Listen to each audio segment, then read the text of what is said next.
Okay.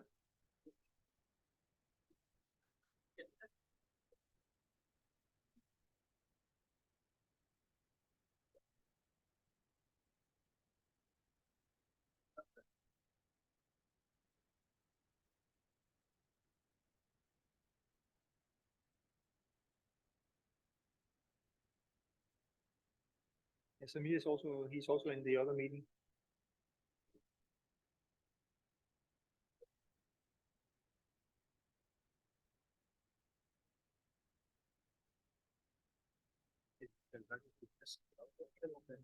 Just drag it because then otherwise I will forget my USB.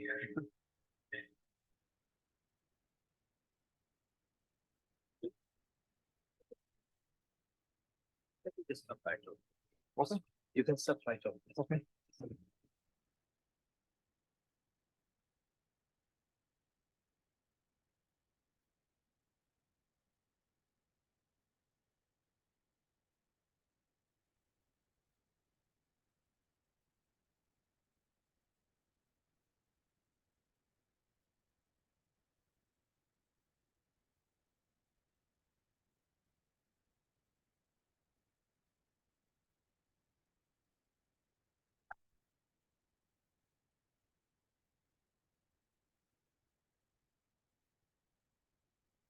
So we're okay? Excellent. Thank you for inviting me. It's a pleasure to see you all. Good afternoon. Assalamu alaikum wa rahmatullahi wa barakatuh. I am here to present a little bit. Actually, the request was for something on venture capital, but that's not really our field in CPG. So I kind of tweaked the invitation a little bit towards kind of discussing what is the research model that we are employing in CPG, or the Center for Integrative Petroleum Research, and how does that lead to commercialization of basic research discoveries, and how do these commercialization initiatives actually play out. So that's essentially what I'm gonna try to outline to you today. So it's a rather structural, but also with some examples from our basic research commercialization domain.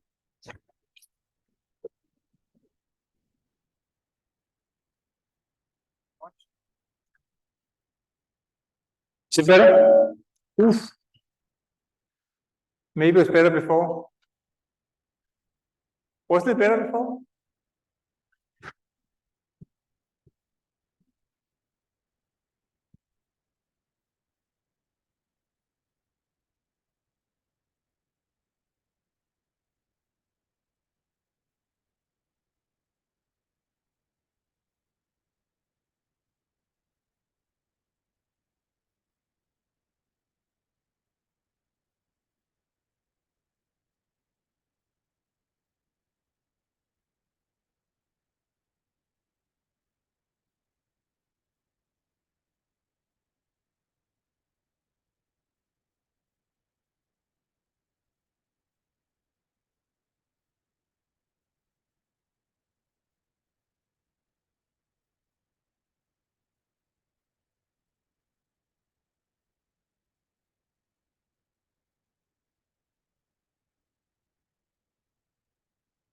Okay.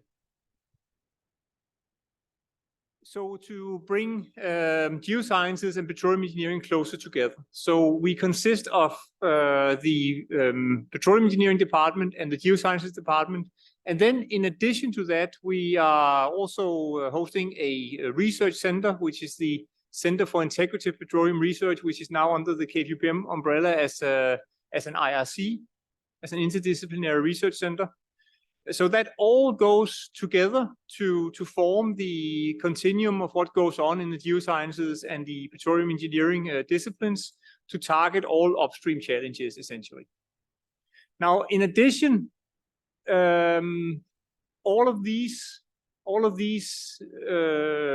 different activities that takes place under that umbrella up here in the main campus is attempted to be brought to life in the technology center in the Dhahran Techno Valley. So for those of you who don't know, there is a place in the Dhahran Techno Valley where all the service companies are also at, which is referred to as the Petroleum Engineering and Geoscience Technology Center, where the vision is to try to bring the basic research into a more commercial domain. So the integrative research model that we try to apply, bringing all these initiatives together in a continuum, having an integrative approach to the different disciplines, are bringing certain basic research discoveries to the table that are being commercialized in the Dhahran Techno Valley Center. So that's essentially the idea. In addition to that, we are hosting a range of rather distinguishing facilities down there to try to make it an innovative hub where students, as well as researchers or faculty members, can come and join the entrepreneurial spirit that is needed to bring some of these basic research discoveries and research as a whole into the commercial domain, which is so important for the Saudi Arabian environment to really kind of try to take the basic research into a space where it will become available to the market. So that's what we do down there, commercialization and entrepreneurship, trying to bridge by having that entity closely connected to the CPG continuum, this gap between academia and industry that is so omnipresent. I myself have been employed in an international oil company operating out of Qatar. And I really saw this very, very evidently, that the industry people kind of think that, oh, the academicians, they go way into too much depth. We need it here and now. And whereas also my colleagues at the time at University of Copenhagen, they were thinking, oh, the industry people, they don't really want to understand the basics. They want to go into the brute force applicational side right away.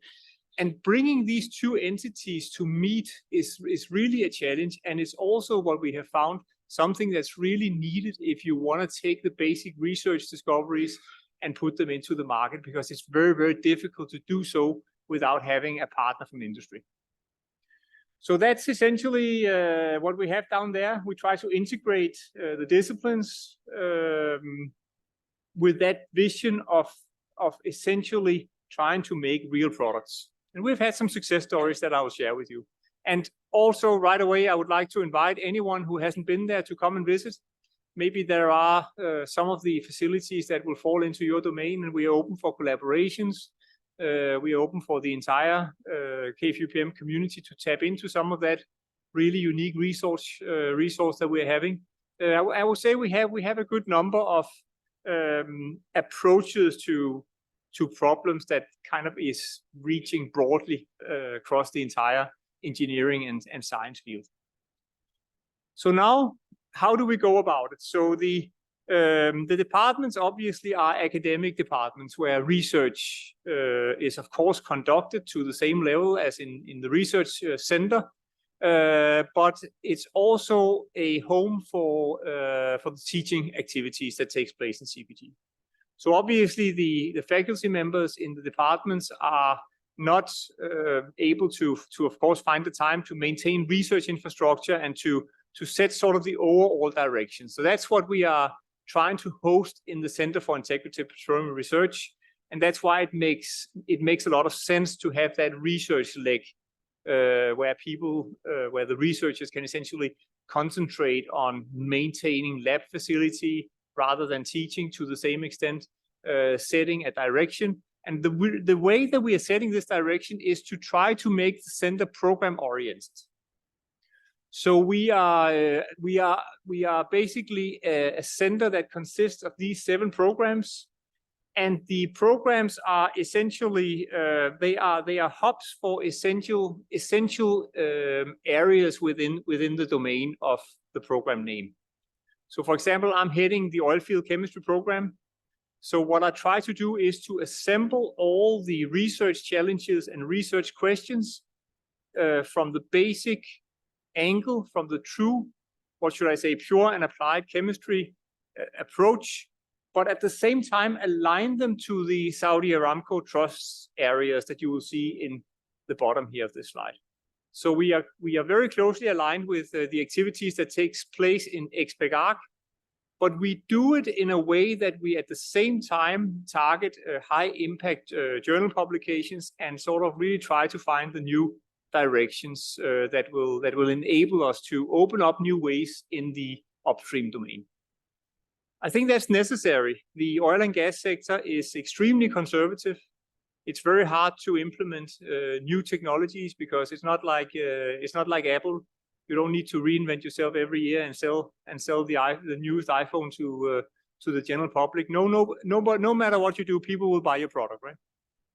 So in Saudi Arabia, still to a large extent, you pick a spot in the empty quarter in the Ghawar field and you drill a hole and out comes the oil.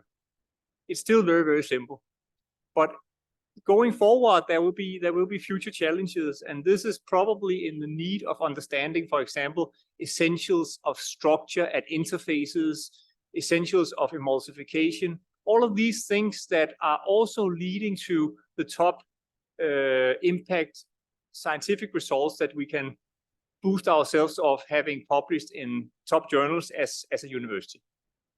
So we want to bridge that gap. We want to make the model in a way so that we encompass all these different program names here and come up with new solutions. And the solutions are then to be commercialized. So it's an applicational center, but always with a clear line of sight towards having the basic research in there as well. So these are our programs led by different scientists, and actually we have again this continuum vision, this integrative research approach. So a few of the programs are actually led by faculty members. That goes for geomechanics, geosystems, petrophysics, and geophysics actually, so more than half. And they are at the same time being affiliated with the departments. So it's kind of a joint venture there. Now, to give you an example of how does this work in an actual context, this is the outline of the oil field chemistry program. So we are focusing on the challenges that are pertinent to the Kingdom of Saudi Arabia within 5 domains. So we have split ourselves up into these topics here. As you can see, they are not immediately evidently coupled to something that takes place in the field in the oil and gas industry, right? So we are focusing on the basic research aspects. So organic chemistry under harsh conditions. What is harsh conditions? That's essentially very, very highly saline reservoirs, which is what we have here in the kingdom, and high temperature and high pressure. So we want to develop understanding at the molecular level that will enable us to tackle the challenges that we are facing in the field, but at the same time understanding it from the molecular level. Same thing, same story for inorganic chemistry. It's really a challenging field if you want to look at what goes on in an oil and gas reservoir, because in the oil and gas reservoir you actually don't have enough water to surround the electrolytes. So there are some completely new, fundamentally scientific question that pops up that we have to answer and have to address in order to make it applicational. Liquid-liquid interfacial phenomena, what goes on in a liquid interface, liquid-solid, same story, but between a liquid and a solid. And then light-induced phenomena. When I first got here, I thought, oh, I'm never going to do anything to do with lasers again. I come from a laser background. I was postdocing with Suwail at Caltech now almost 23 years back, and I did ultrafast sciences, and I did that right until I left University of Copenhagen.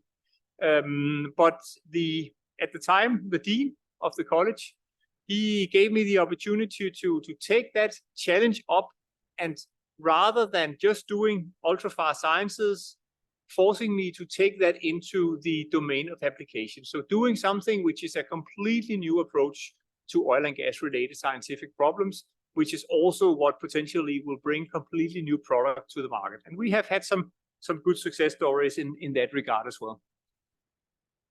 So this is our program. This is what we look like. And we have a few adjoined or joint professors. We have some affiliated faculty. It's still not really fully implemented how to affiliate faculty to different centers, but we have some people that we work very closely with. And all of them here has had some really good discoveries in this domain of oil field chemistry that leads to applicational sites that hasn't been seen before. And some of them I will highlight shortly when we are discussing these commercialization activities.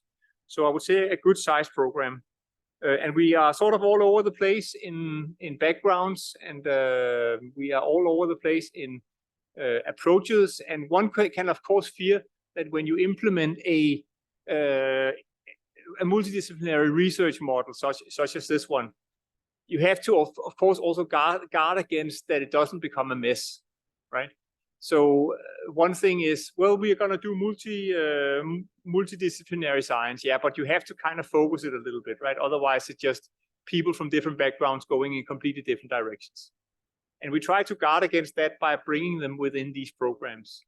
So, for example, Mahmoud in the middle there, he comes from a polymer chemist background. He more or less, when he landed in Dharan, hadn't heard of an oil and gas reservoir. I mean, at least not the details.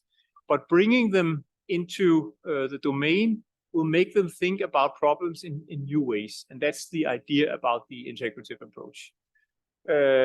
So within the college, we are also housing some initiatives where we are essentially taking these people from different backgrounds and doing like a coursework and doing it, of course, in a voluntarily basis. But most people I expect will show up to give them the basics of oil and gas so that they can take it back and apply it in their research as well, and develop new directions and new pertinent research questions. So that's an introduction to this multidisciplinary way, or it's essentially an outline of the multidisciplinary way that we do. And here's an example of how that actually played out in a pretty neat new discovery from our center. So Dr. Cheng Wei Pan here, who is kind of hiding a little bit in that green light, he came from a background as a material scientist at the University of Georgia. And again, he also didn't have much background in oil and gas, but he was taught how to think about oil and gas related problems.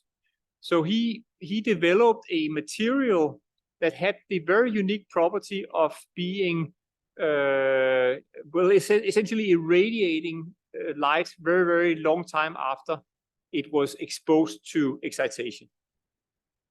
So he thought, okay, how can I actually put that into an application? How about tracing in oil field reservoirs? And that worked out fairly well.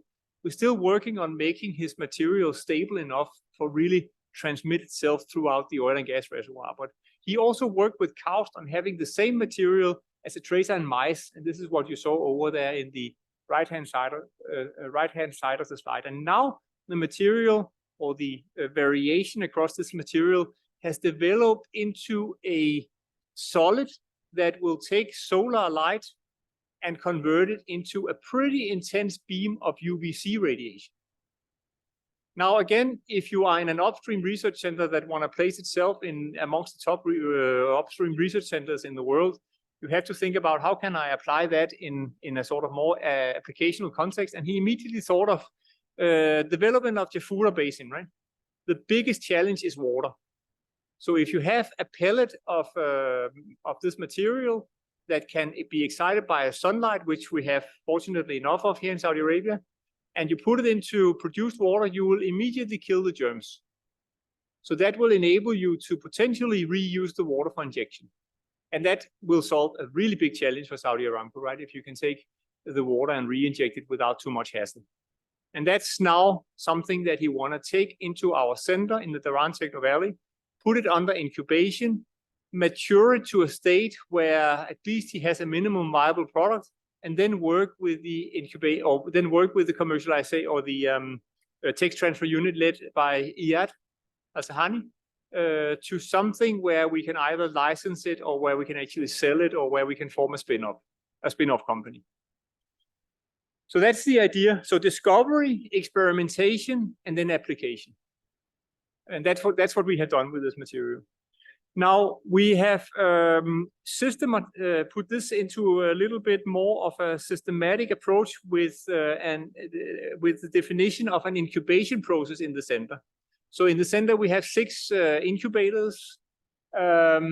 Essentially, the way that we thought of it was that at least when the idea is at the ideation or basic research stage in the college, what we want to take it towards is at least a minimum viable product. So that's something that can be taken right before the step of commercialization. So what we did was that we defined some criteria, technical, innovation, marketability, and so forth, what I listed here on the slide. And we put a committee together from Expert, local industry, and academia. We called for proposals from the college members to basically describe where did they think their basic research discovery was at. And then, of course, we worked somewhat with EAD's team to define what is the TRL of the technology and how ready is it and all of that.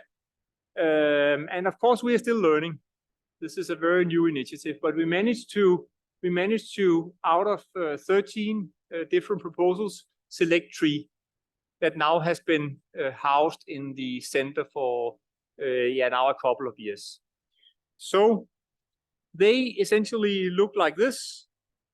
There is a technology based on a material called carbon nanodots, and that's actually an old story from Saudi Aramco.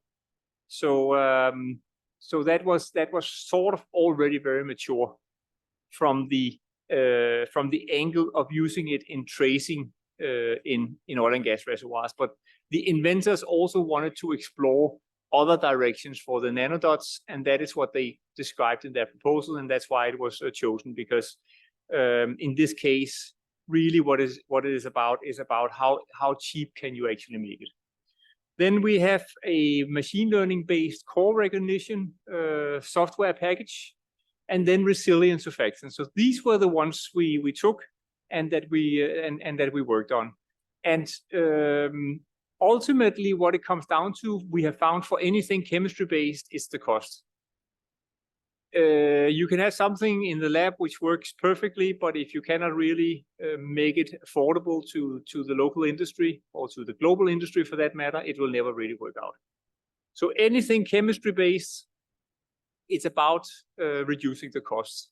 And for the surfactants there, we actually managed to work with a Saudi Arabian company called MN Chemicals to take from the pure and applied chemistry level the cost at around $800 a kilo and bring it down to $30 a kilo. So that was the maturation process. The incubation process was going through that life cycle of identifying a partner, figuring out how that partner potentially could source the material and try to see whether we from that source material could make the same products. Then, of course, there is the whole upscaling aspect, which will have to come after. But at least now we have verified that we can bring down the cost significantly. And they still seem to think around the kingdom that 30 kilos or $30 a kilo is too expensive, because usually surfactants, they are more or less $3 to $4 a kilo. So it's still too expensive. But our counter argument is that, yeah, that might very well be that it's $30 a kilo, but what if our surfactant is the only one that can do the job? So all these debates back and forth is what we do in the incubator. Similarly, for the meta-based one there, the machine learning technology, it has also been about, in this case, not so much about figuring out what is reduction of cost, because, I mean, it doesn't cost much to put out a software. But it has been about identifying partners. And currently, due to a presence at the MEOS conference, we found a partner in Denmark, actually, kind of nothing to do with me. I'm Danish. This was sort of a coincidence that are willing to take their software package and implement the invention by our friends here at the college. So that's a very, very good opportunity to generate a licensing agreement, and that's what they're currently working on. So these guys were actually willing; they saw the potential by the showcase of the technology in the MEOS conference, to work with our researchers to kind of make the software patch there compatible with their package. So these are two pretty good examples of how we want to go about this going forward. And now we have made a call for a new round, and we will see what comes up. We have a lot of learnings from the process. Essentially, commercialization from the angle where we are from the academic angle. It's a lot about dedication and a lot about management. If you're not dedicated, if you sort of rather want to do your research and don't really want to put the energy into taking it to the market, it's never going to work out. It's 90% of that. So I think I heard somebody stating in commercialization that I would rather invest in a company with a mediocre product but a top management than something with a top product and a crappy management. So it's about kind of shaping our researchers here towards this mindset of, or at least maybe rather handpicking those who are interested, because those who are not interested, they will never succeed. This is what I found in our process here. So the guys in the middle there, Korhan and Umair, they are extremely keen on making this work, on seeing their science come to life. So they have done a really strong job, although their product might not be the best one. There might be other things that are also out there for doing machine learning based image recognition. A lot of people are doing that, right? But they have had the ability to sell it, and they have had the ability to convince people that it's good, and they're very dedicated and put a lot of time into it.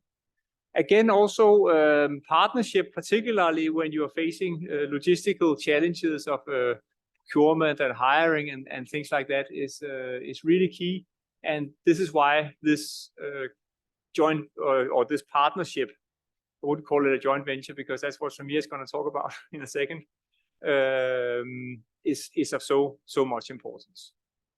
So with that, I essentially hope that these are the success stories that I maybe should highlight again, that we have actually put into a market domain. So the surfactants is one. They are not really commercialized yet. We have a story which I didn't show, but that is actually preceding the college and now put to the market, where people have been able to turn calcium sulfate into calcium carbonate and dissolve it in a very dilute acid, which is then called kind of mitigating scaling challenges. And then now this MVP from Korhan and Umair is essentially an app with the actual functionality that the company is willing to take and put to the market. So these are some success stories that we actually have that are real. So with that, I would like to thank you for having me for this little session, and I hope it gave you a little bit of an insight into what's going on in commercialization in CPG. And again, I would really like to invite you to come and see the center in the Rand Techno Valley, see what we're doing there. Thank you for your time.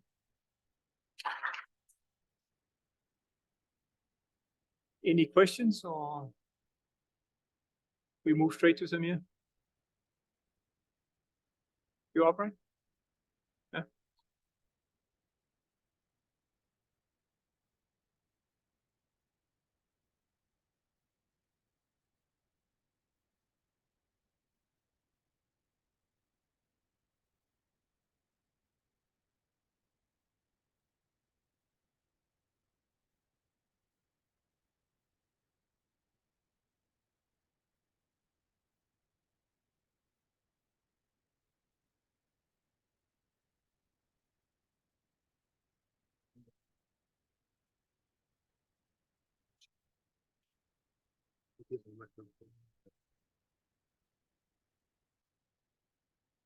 This way.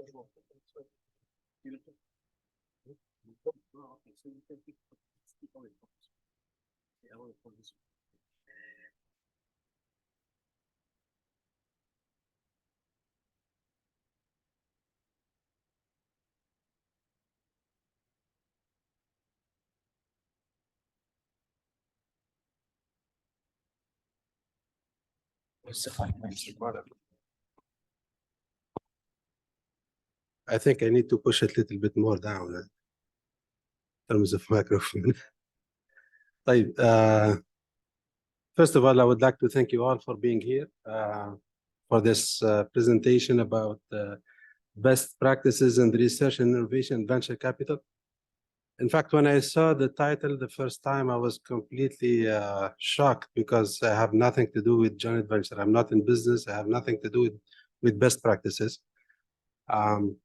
So I was afraid that some people from business school are here. I hope there is nobody. You are from business school. So we are sorry from the beginning. Sorry. Allah is okay. So we are going to talk about best practices in the joint venture, but from the center point of view. Basically, what we are trying to do is to bring you our experience, what we have done in the center to create what we call joint venture, but not best practices in general in joint venture. What we are going to report also here is the process through which we went in order to create this business partners and create these joint venture and why we are doing them. And also the work starts at the level of the center, but at the university there is a whole process that we have to follow in order to realize these kind of agreements. And the Office for Technology and Innovation Transfer or Innovation Technology Transfer is crucial in that. So they take it from us and they push it forward in order to get the approvals and get the all negotiation going on and how the organization and management is done, etc. So today I have with me Mr. Tayyib Mujahid.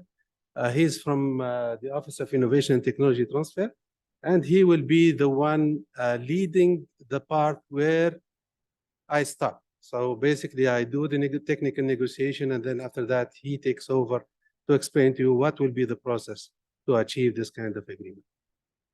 Is this okay? So the objective of the presentation is clear. So we thought starting by giving you some idea about the center. Of course, the Center for Smart Mobility and Logistics.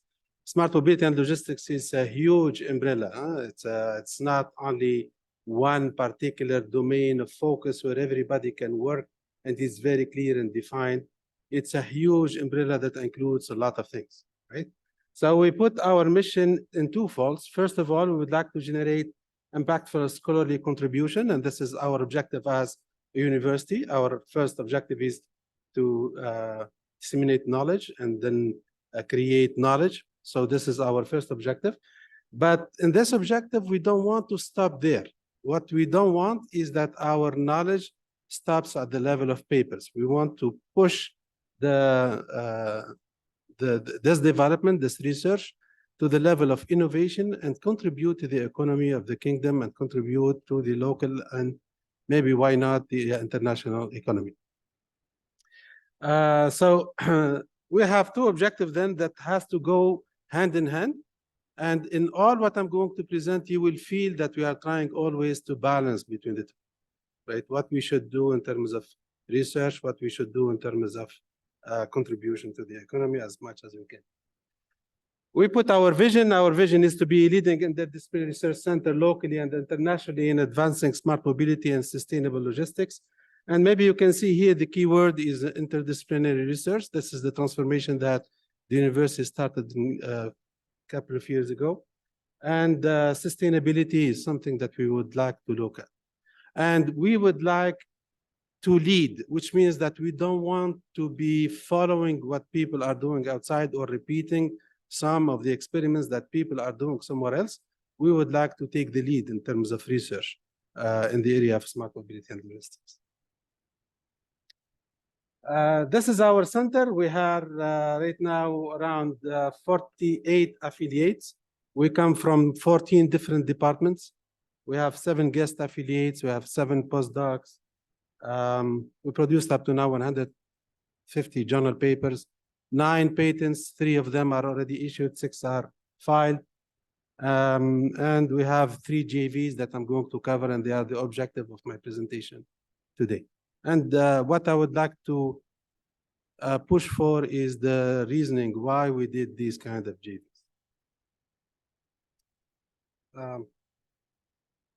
So we put 3 targets. The first one is to develop strategies that will help us to implement and help the Saudi economy. So we would like to basically achieve Vision 2030. And right now we have the RDIA also, which are putting the strategic mission that we have to follow.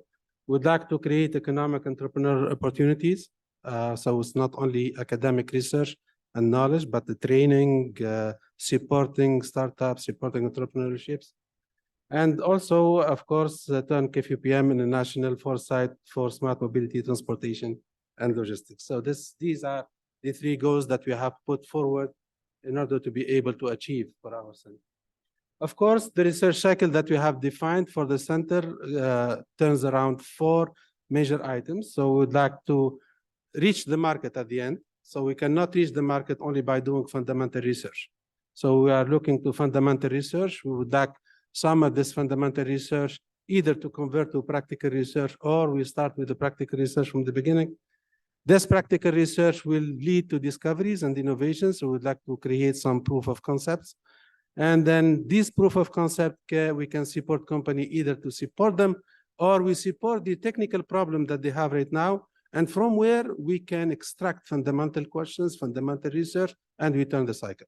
So it's a complete wheel, although it looks a square, but it's a wheel, or it's a circle or a cycle of research that we would like to go through, and we would like to go naturally through this. So it's not forced kind of movement within the cycle. It has to be natural. So we focus our research on a particular domain.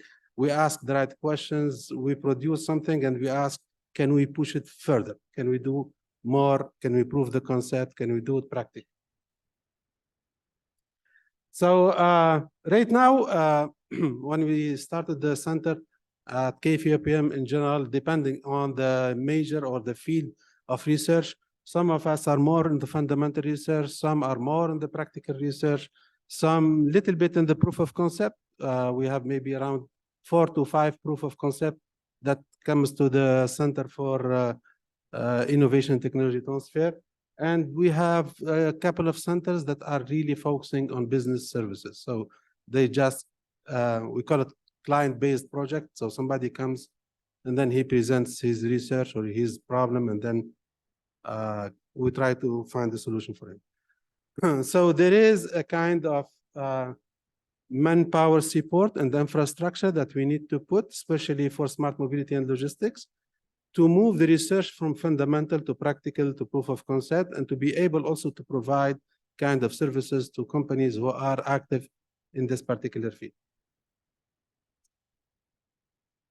See, these are examples of research that we have done up to now. So we look to data diagnostic, digital twin, last mile logistics, fleet management, and you name it. These are the topics that we have looked at and we have worked on.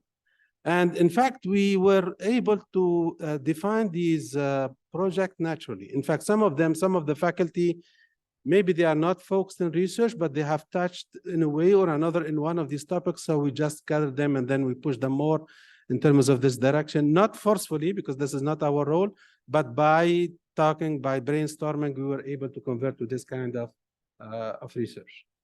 So this is up to now all at the level of theoretical part, except the hardware technology, which we were looking to developing some kind of sensors and some robotic for delivery, humanoid for delivery. And we are doing this also with jointly with some guest affiliates. So these research projects are well aligned with the scope of the center. The scope of the center is smart mobility. It has a huge umbrella. But the way we extracted our scope of work is by looking to the landscape. So we collected a lot of review papers, we collected reports, we collected reports from government in Europe, in the United States. We studied exactly what the field of smart mobility and logistics requires worldwide. And some of these top resources that we have developed are 2 reports, one from PricewaterhouseCoopers. This is a report about the GCC and looking to smart mobility and logistics. And another one from McKinsey on smart mobility startup landscape. So Why I put these together? One is looking more to the opportunities they can start really the fundamental. The other report is looking to startups. What has happened in terms of research worldwide in the sector of mobility and research. And you can see there are a lot of items there. We can talk about air taxi, we can talk about drone for delivery, we can talk about autonomous cars, batteries, charging stations, Internet of Vehicles, Internet of Things, data link, mobility as a service, so many things that are related together. And if you look to the left side or your right side, you will see automated vehicle software and mapping, back-end cybersecurity, batteries, connectivity, etc., that are there in terms of areas of research and startups. So our research, when we defined our research objectives, from somebody outside, he can say, are you able to do all of this? We say, we have a lot, mashallah, a big, massive faculty with different objectives, but the domain itself is diversified, and we are not able to focus our research in one particular domain. Later on, maybe one of these domains will flourish more than the others, and it can be separated as a separate center later on, right? But for now, we are working all in the same direction. So the ecosystem for mobility has been defined also by Pricewaterhouse and Coopers, and you can see here we have around 7 areas. And in these 7 areas, there are some areas that are of interest for us. So it's very huge umbrella in terms of research, in terms of work, and how we are going to deal with that. Right now, we need to look to our infrastructure. We need to look to our capabilities. We'd like to look to what we have at hand, what we need to have in the future in order to be able to achieve all these items. The technology that we are looking for or we selected is air taxi. Of course, again, we have drones for either surveying, monitoring of traffic, or smart cities, robots, driverless car, e-sharing, logistics and tracks, electric vehicles, and you name it. And you have within these systems, inside them, you have some software development, some intelligence, some decision-making, some algorithms that are there that we need also to cater for. So how to go with this? We look to what we want to have in terms of expected economic impact. We said we would like to develop technologies that will reduce the cost of ownership. You know, for example, right now, electric cars or hydrogen-based cars are more expensive than internal combustion engines. So we would like to reduce the cost of ownership, so we attract people to that. We would like to have these systems more affordable, more reliable. So we look to improve urban mobilities, also using algorithms and solutions for routing, automated routing inside the city, data sharing, data integration, decision-making, cognitive in terms of decisions that are happening at the level of the particular place. And we would like also to help in develop policies and plans for mobility. And developing these plans and mobilities is one reason or one thing that we are expected to do, because there is none when we started. Last month, GACA started doing some work on developing policies for mobility here in the kingdom. We looked to what are the different risks that we may face in research, and we find that we have, of course, the regularity and compliance risk, but it's outside our hand because we are suffering from there, and we are getting some help right now from some government institutions. They are helping us overcoming some of these policies. We have the technology adherence risk, we have the human capital and the talent risk, and we have the external market risk, and also we have the collaboration risk that you have there. And we need to look to this within the concept of what we put in terms of research model. We need to look at it from fundamental research, application, business, and also applied research. And in order to mitigate the external market risk and the readiness risk, we find that it's very natural that we build some links and collaborations that will help us overcome this. So we said, let's build, first of all, our talent and human risk. MashaAllah, our faculty, they are expert in their domain, but We need more postdocs. We need more graduate students.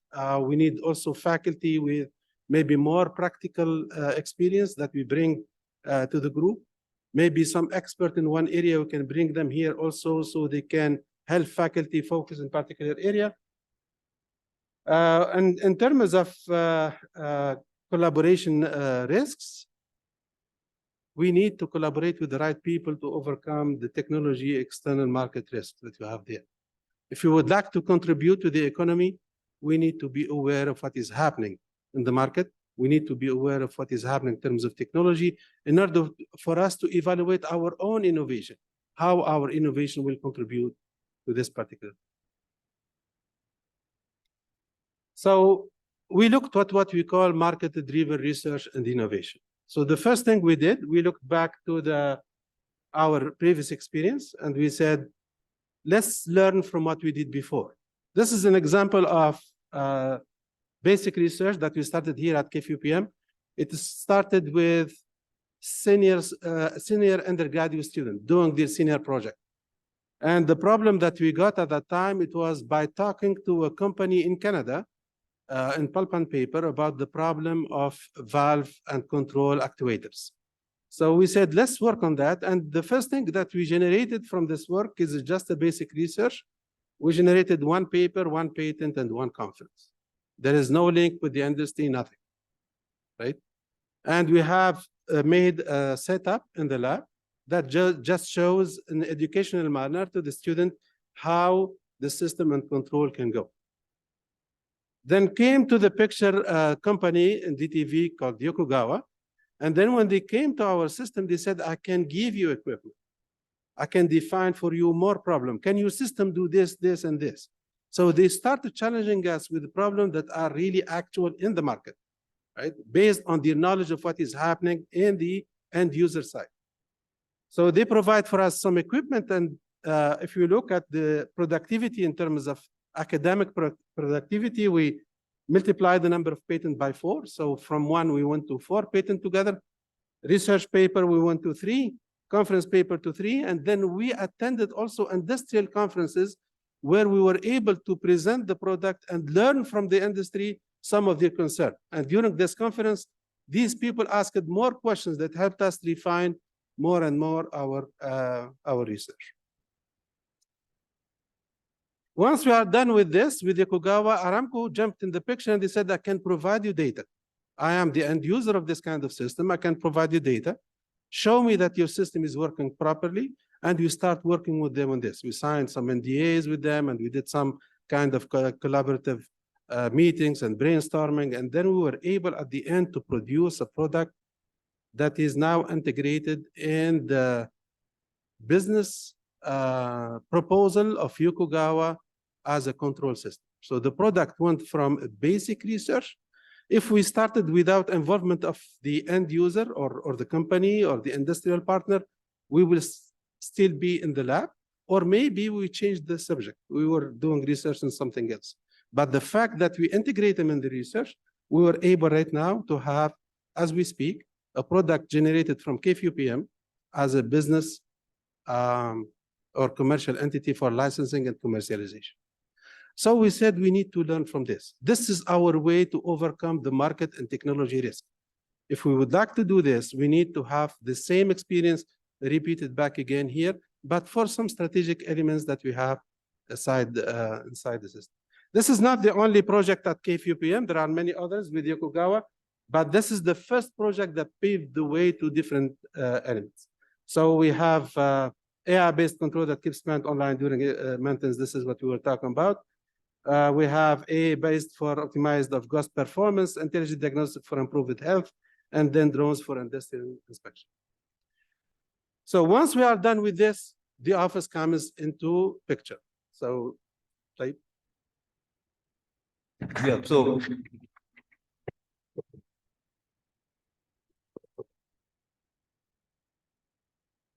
Yeah, so this is like one of the best collaborations that we have with a DTV tenant over here. So Yokogawa is a local company based here in the Dharan Techno Valley. It's a billion-dollar company which works in the area of automation and control.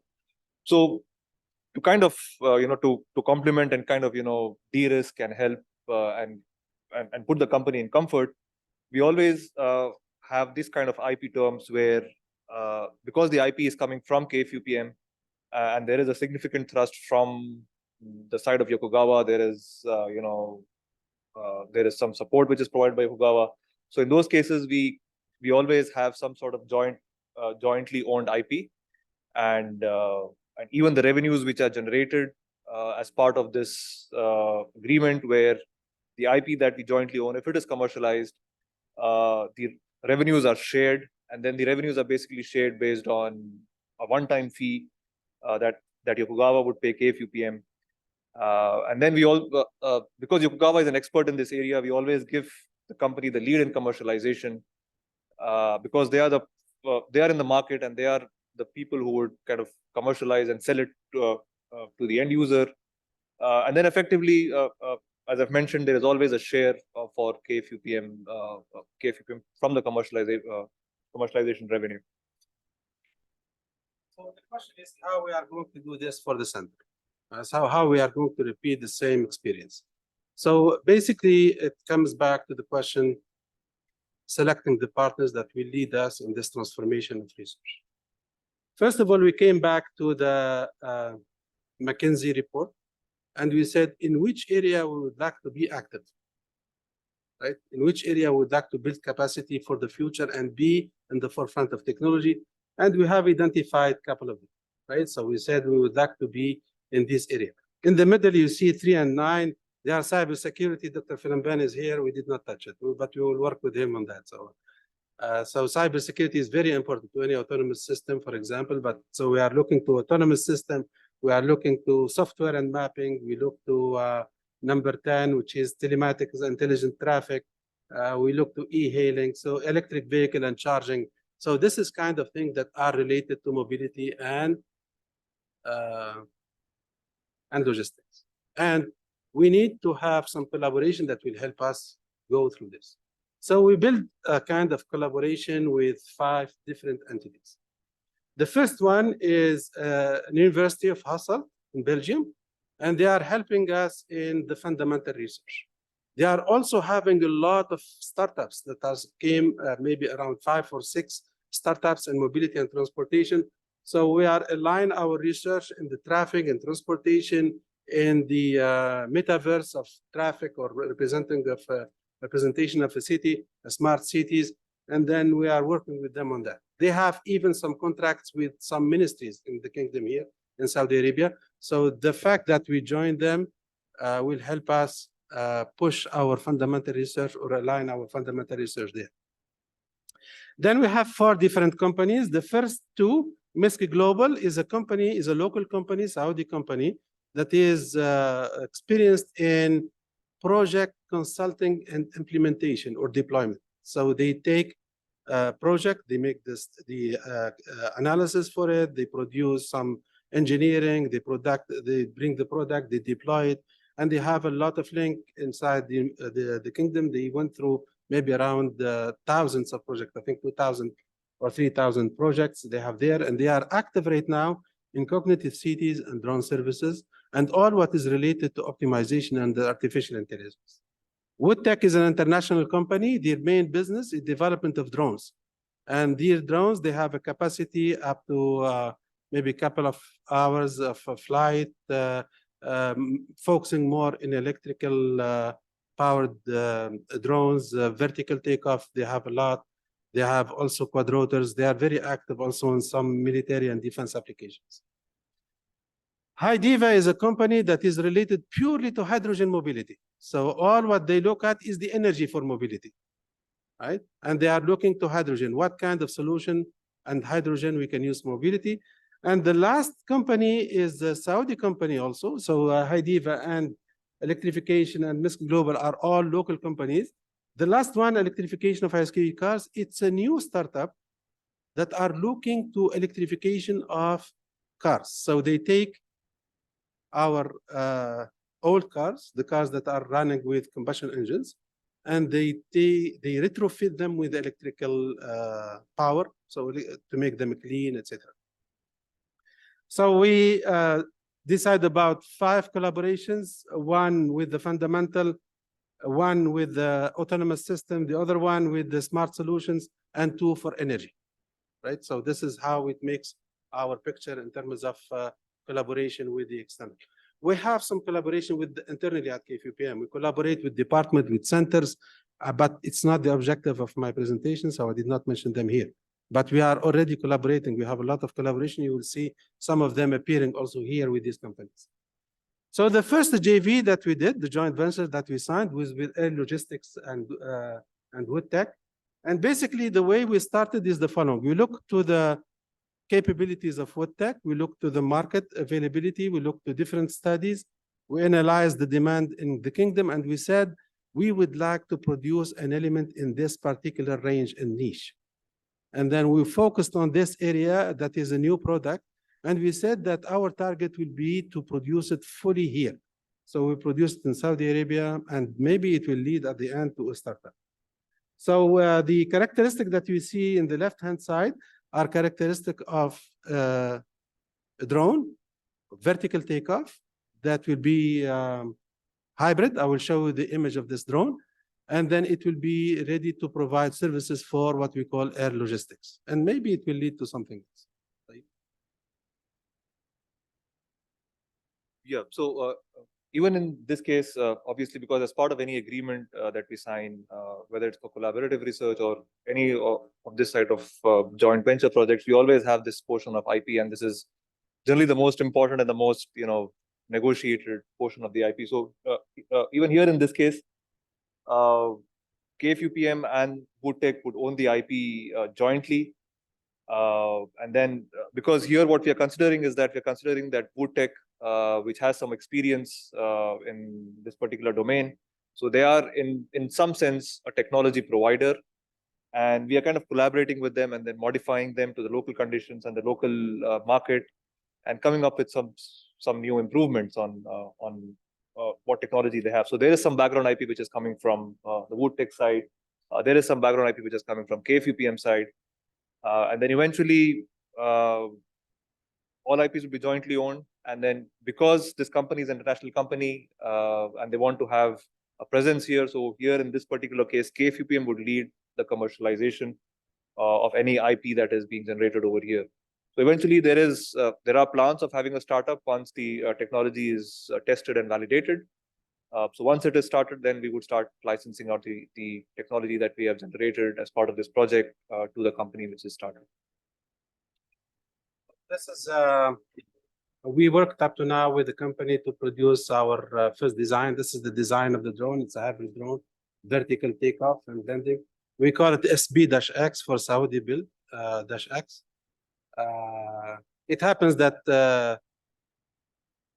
also the first letter of each name of the two companies there and the person that is working here, but Saudi build -X is our target. The second joint venture is smart solution and for automation, monitoring, and surveillance. And basically what we are looking for is how to develop solutions where we can use data sensing, either visual cameras or sensing coming from real sensor, deployed sensors, and make some decision making happening there, right? Either in terms of traffic, in terms of surveillance, in terms of a catastrophic event or fire here. We can also deploy it for logistics, crowd management, logistics here, and also in driving systems. This is one of our first project that we are going, inshallah, to do soon with the Amana Hina. So it's one of the regions that we are going to develop with them. We are looking to urban areas, and we are deploying drones and cars to detect the different elements of this and making the right appropriate decision making and what to do with the observation that we did. So it's not only measuring, it's not only doing things and collecting data, but it's also to take decisions. And we are doing this in collaborative with GRC AI, which is a center here at KFUPM. So this is the innovation basically here in terms of JV. The demand is established by the technology provider. He came and say, there is a need in this area. this area is of interest for us because we would like to develop some smart solution for our driverless cars and others, and therefore we would like him to participate with us in the development.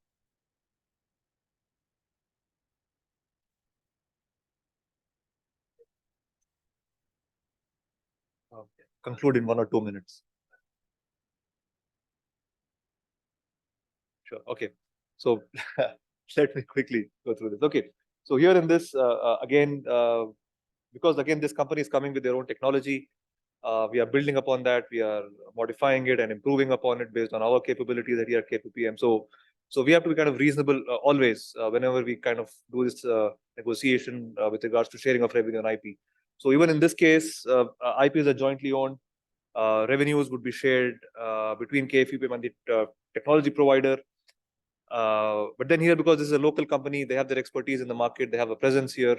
So they would lead the commercialization here within KSA. And then apart from that, the royalty sharing would be based on either a certain fixed amount based on the project, or again, it would be a certain percentage of a net revenue. So that's not fixed. So depending upon how the project is commercialized, which company is using, what sort of revenue we are getting. So based on that, we would decide, what sort of revenue sharing model we would have. But then there is for sure a certain, minimum amount of revenue that KFUPM would get from this particular company. Last JV that we are developing is electrification of cars. As I told you, this is a startup. So this is a company local who are making a new startup, and we are providing for them the support for this. They made their own market analysis. They have developed the need. And for us, we are offering them the technical support in terms of intelligence, decision-making, power management. Electric cars working here is not the same as working in Europe. You have different challenges, right? So we need to be able to make sure that the power management, the infotainment, the intelligence that we have in driving system, etc., are there. And this is the niche that we have developed here, and this is the agreement we have. Yeah. So again, here, with regards to IP and all, we have to be kind of very flexible. We cannot have one size fit all model for every JV that we have that we pursue. Here in this case, there was some sort of a market value, a kind of market gap that was identified by this particular company. So here there is some sort of joint development which is going on between KFUPM and the company.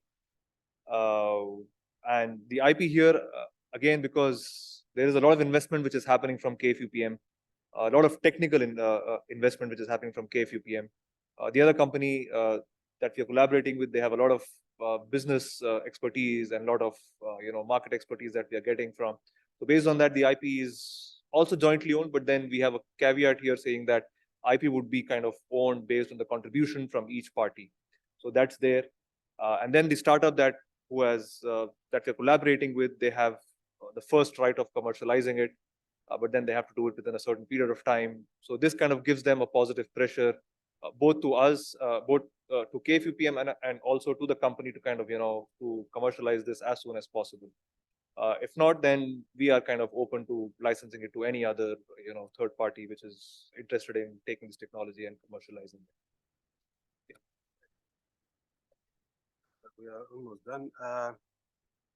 Each one of these JVs or each one of these agreements that I showed you here, it's not only an agreement with the company without investing at KFUPM. So in order to achieve the sustainability that we talked about in our mission at the beginning, each one of these JVs is accompanied with the development of a lab. There will be a lab, a research group that will develop the technology locally here at KFUPM in order to make sure that we train, we keep the knowledge, we develop the knowledge that is needed for us. This is yours, and this is the last slide for us. Yeah, so this is basically a summary of what we have learned over the years, over doing this kind of collaborations and coming up with some sort of a model where even the company that KFUPM is collaborating with is comfortable, and they also have some sort of an incentive, going forward of how commercialize an IP, because doing technology development itself is hard, and then doing that, taking something from scratch something which is basic research and taking it to the market is very, very difficult.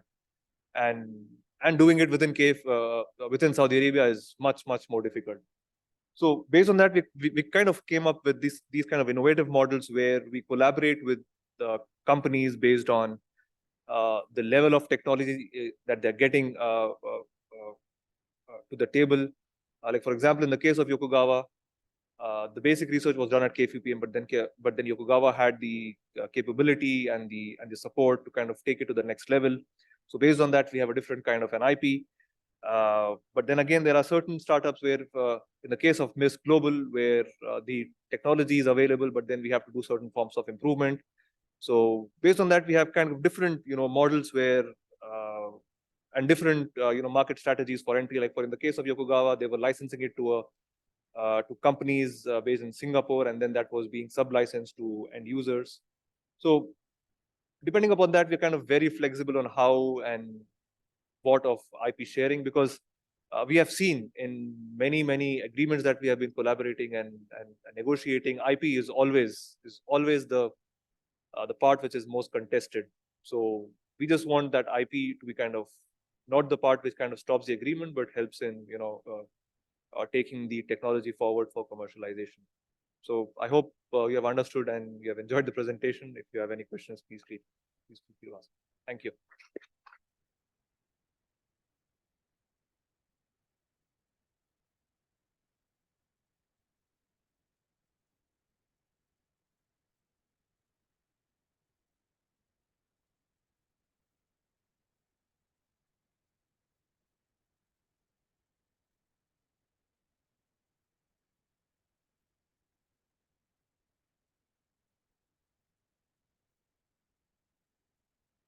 Thank you.